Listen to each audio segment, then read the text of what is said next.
Donc, comme promis, une petite vidéo pour vous aider à réviser votre contrôle.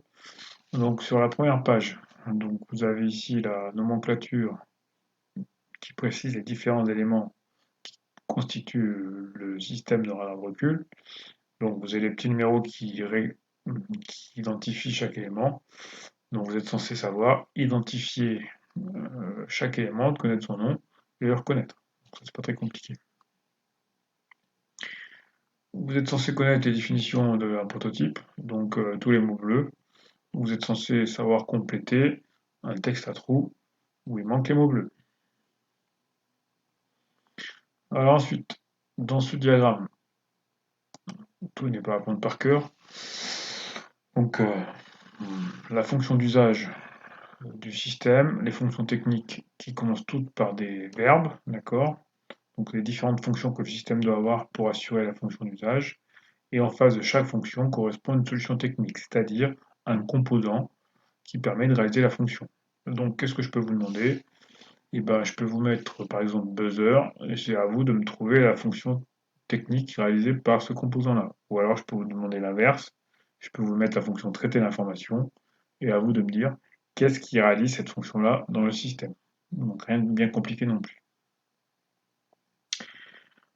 Donc ici, la même manière que tout à l'heure, c'est-à-dire que dans la définition du système automatisé, vous êtes censé pouvoir compléter un texte à trous, d'accord?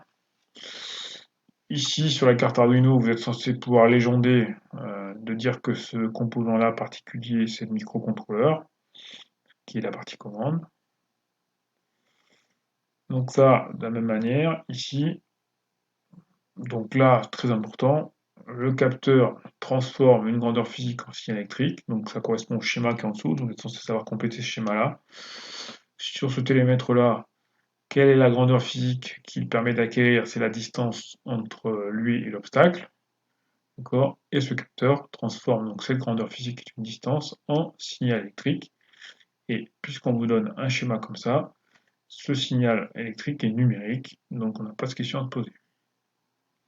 Sur la partie programmation, alors bien entendu, quand on voit l'engin, il ne faut pas apprendre par cœur, il faut juste comprendre la logique. Donc je vous l'ai déjà dit, mais je vous le redis, si les six sinon sont alignés, c'est qu'il y a une raison, d'accord? Donc le si va avec le sinon qui est sur le même alignement. Donc c'est pour ça qu'ici, je vous ai fait des traits pour bien visualiser.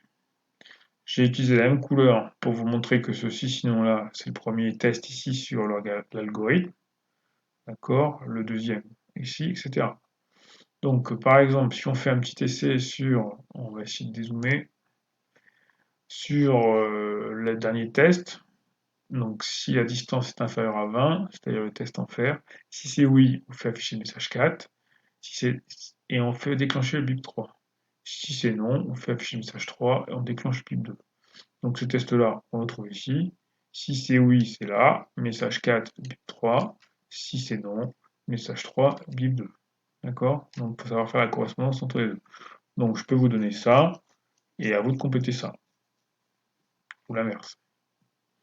Ensuite, il faut savoir faire la correspondance avec le bloc. D'accord? Donc si on prend le test là inférieur à 20, ce test inférieur à 20, on va essayer de zoomer. Donc il faut comprendre que ce qu'on a au-dessus, c'est la même chose qu'ici. Donc les tests ici, 1, 2, 3, 4 tests qui sont ici. Le dernier test, là, inférieur à 20, c'est celui-là. Si c'est oui, c'est que c'est ici. Si c'est non, c'est que c'est là. D'accord? Donc c'est la même chose. Donc de la même manière, je peux vous donner un programme comme ça et vous dire, en fonction de ce que vous avez là-dedans, de compléter par quel bloc. D'accord?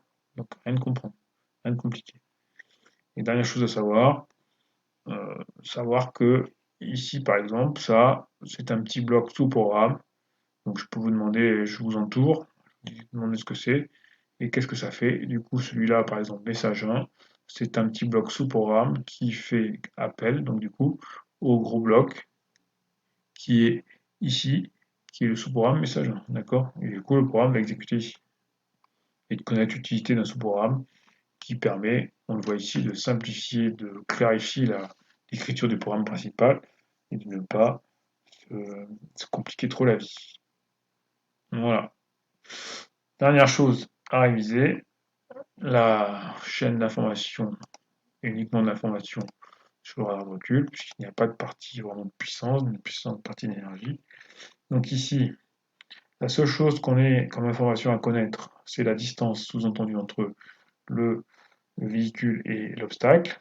Qu'est-ce qui permet d'acquérir cette distance-là? C'est le télémètre de ultrason. Cette information-là est transmise à une carte Arduino avec son microcontrôleur qui va traiter l'information. Et ensuite ici, les fonctions de communication sont très importantes. Donc deux manières de communiquer différentes. Donc grâce à l'écran LCD, on va pouvoir donner une information, un message visuel, que ce soit du texte et des couleurs, et un buzzer qui va permettre de communiquer avec un message sonore. Donc là, vous êtes censé savoir compléter ça. Voilà. Il ne me reste plus qu'à vous souhaiter bon courage et à vous dire à bientôt.